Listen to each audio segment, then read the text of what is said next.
नमस्कार दर्शक बंधु मु आपणकर प्रिय अर्जी श्याम आज आपण पाखु नहीं आसी एक सुंदर कहानीटीर शीर्षक है आउ थे हसवा शिखिले।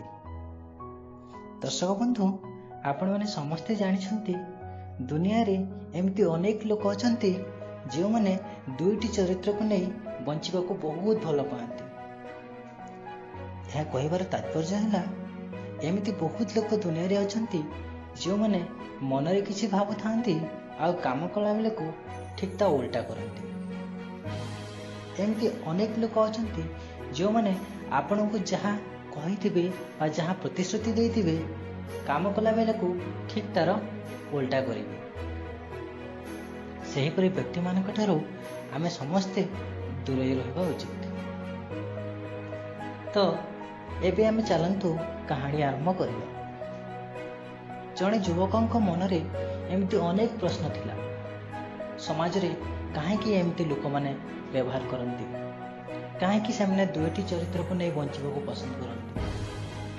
तो से पहुँचु जड़े गुरु पाखक को पहुँचला एवं से गुरु संधान रे जाई पहुँचला नेने पाखक। से पूर्वर नेने विषय रे बहुत किछि सुनिबा को पाइतिला।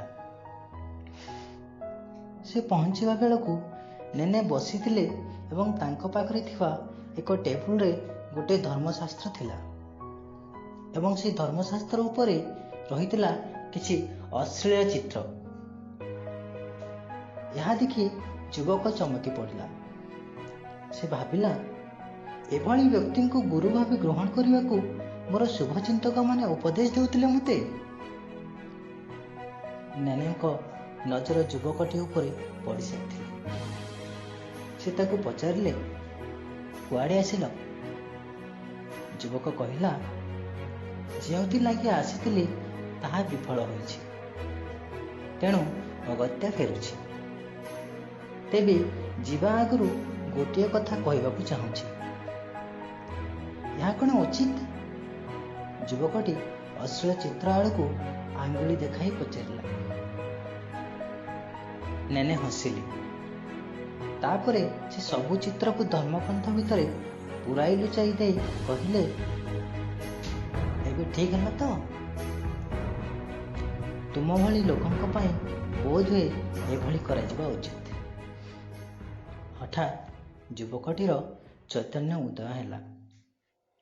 किभली कपटाचार भितरे समस्ते बंचिछंती से कथा नेने ताको सांगे सांगे देखाई देइथिले। सतरे बंधुगण ए दुनिया रे ए युवक परि लोक माने अनेक अछंती। मन भितरे अनेक कपटता भरी रही सुधा बाहर बहुत भल हेबाकू देखेबाकू चेष्टा करती। सेइथिपाई तो आमे समस्ते दुईटी चरित्र न होई गोटे चरित्र नहीं बंचिबा उचित।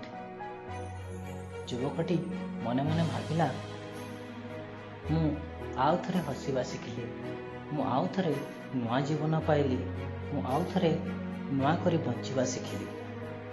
आशा करछि बंधुगण ए कहानी रो आपण किछि शिखि पाइबे। धन्यवाद।